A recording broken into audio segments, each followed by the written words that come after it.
Buenos días a todos, mi nombre es Camilo Díaz, actualmente estoy cursando el año PAI 5. En el día de hoy tengo el gusto de presentarles mi análisis comparativo entre el barroco y una obra literaria fundamental, Lazarillo de Tormes.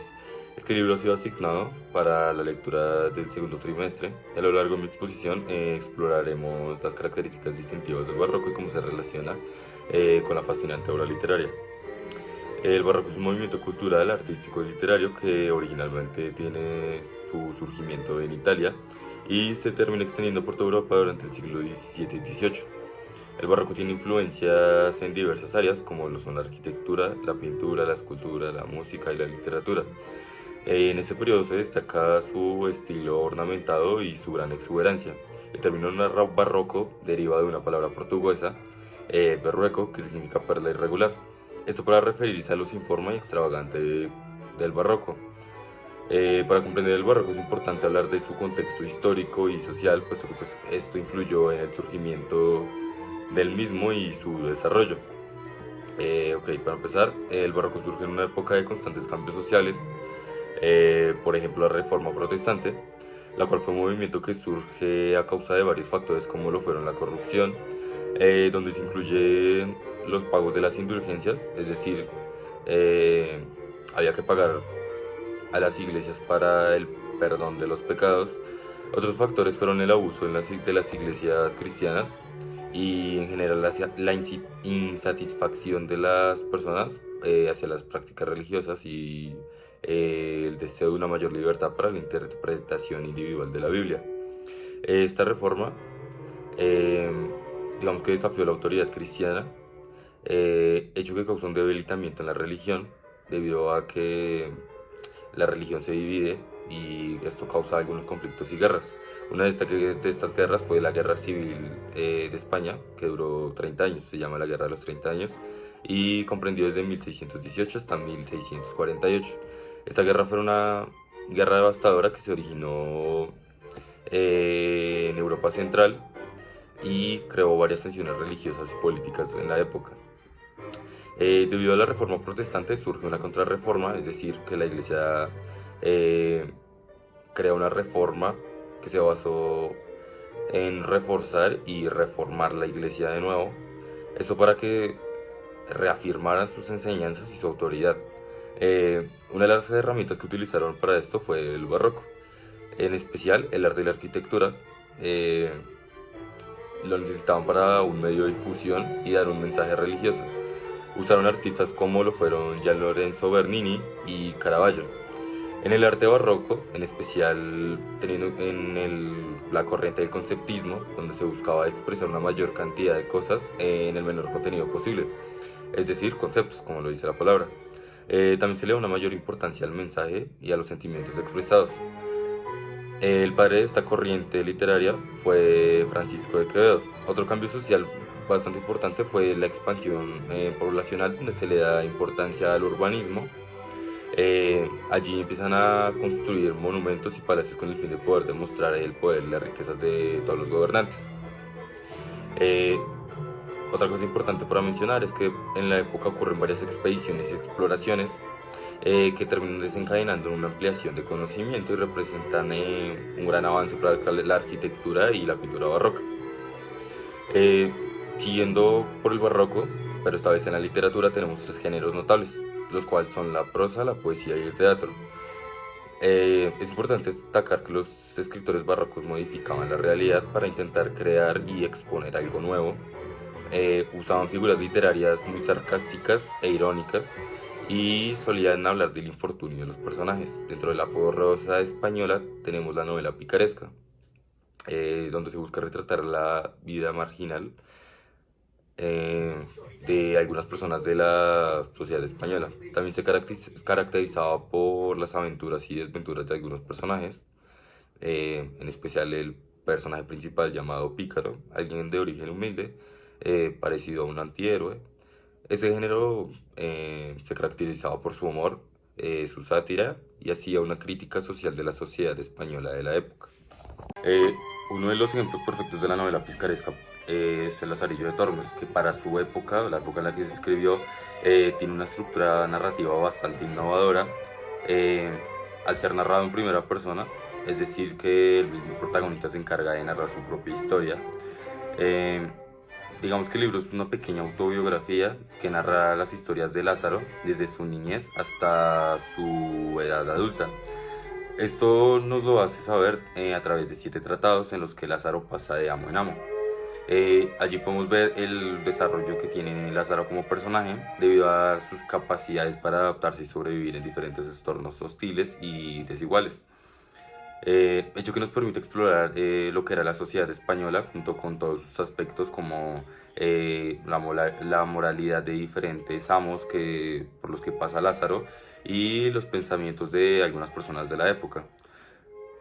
En el primer tratado de Lázaro de Tormes se nos presentan a varios personajes que nos brindan de nuevo una pequeña idea de lo que era la sociedad española en este siglo, que es lo que pretendía este género. Para empezar, el primer personaje que se nos muestra es el padre de Lázaro, quien aparece en el principio del primer tratado. Este hombre es un molinero que se encuentra acusado de robo y asesinato. Eh, Todas las pruebas del asesinato que cometió, de los varios asesinatos que cometió, quedan en los costales de maíz.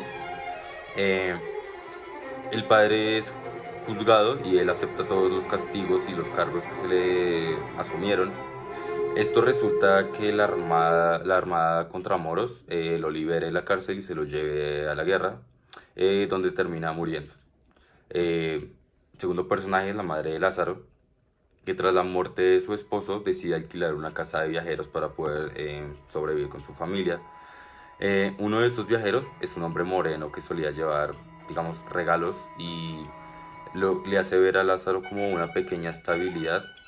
Eh, Después, este hombre intenta conquistar a la madre de Lázaro y cuando lo consigue, el hombre lleva a su hijo, eh, que no se parece nada físicamente a él, porque Lázaro hace entender que el niño era de tez blanca, en cambio el padre era moreno. Eh, Al final, el moreno es condenado, puesto que era un ladrón y todo lo que conseguía lo conseguía de esta manera. Y al final la madre decide quedarse con el niño. Posteriormente llega un hombre ciego que toma a Lázaro como criado. Este es el primer amo que se nos muestra en la lectura. Es un hombre mendigo que es ciego y tiene una personalidad bastante astuta y manipuladora.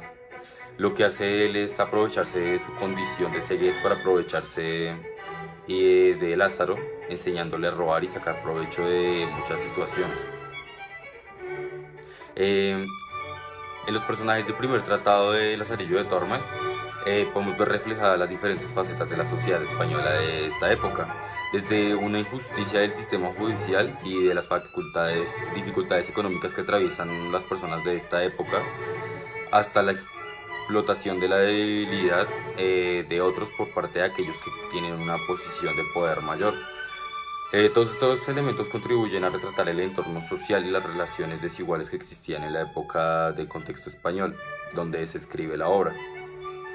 Empezando por el contexto social, podemos ver una gran división de clases sociales, donde hay una escasa posibilidad de salir de una clase social baja y es casi imposible a menos de que lo hagan de una manera, digamos, deshonesta, como lo hacía el hombre moreno. Aquí podemos ver esta división de clases sociales en el clero, los nobles, los artesanos, campesinos y trabajadores. Allí podemos ver cómo el clero y los nobles se aprovechan de personas de bajo nivel, como lo es el mismo Lázaro. Otra característica importante del libro es la denuncia política que realiza, en especial sobre la iglesia y la corrupción que existe en esta época. Esta crítica puede verse cuando Lázaro se convierte en mozo de una persona perteneciente al clero, y allí podemos ver cómo las personas de la iglesia abusaban de su poder para sus propios beneficios personales. Es decir, podemos ver una de las razones por las cuales empezó la reforma protestante, ya que una de las razones principales por la que empezó, como lo dije anteriormente, fue comprar como el perdón de Dios a los pecados.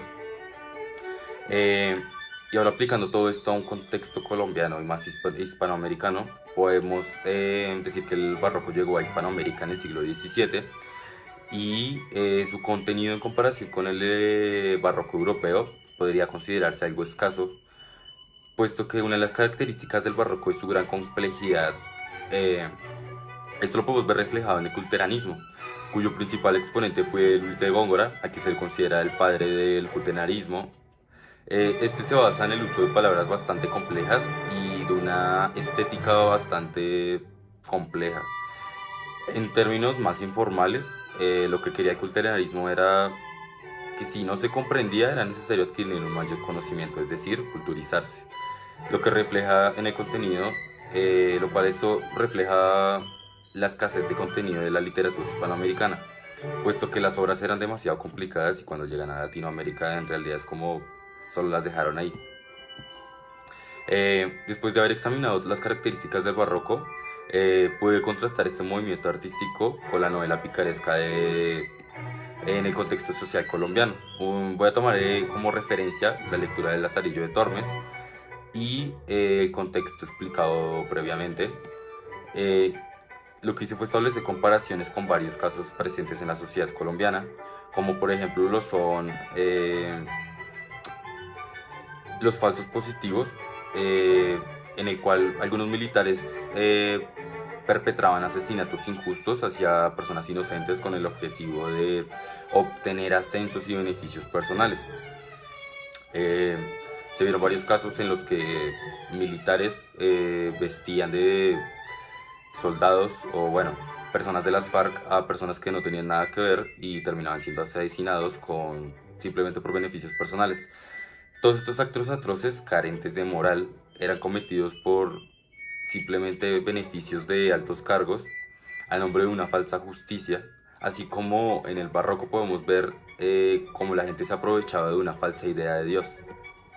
Ya para finalizar, con una pequeña conclusión, podemos ver cómo el arte nos refleja diferentes contextos sociales a través de la historia, con obras como lo son el Lazarillo de Tormes, y al final esas obras las podemos entrelazar con contextos tan cotidianos como lo son contextos colombianos, que de una u otra manera terminamos viendo en el día a día. Y gracias por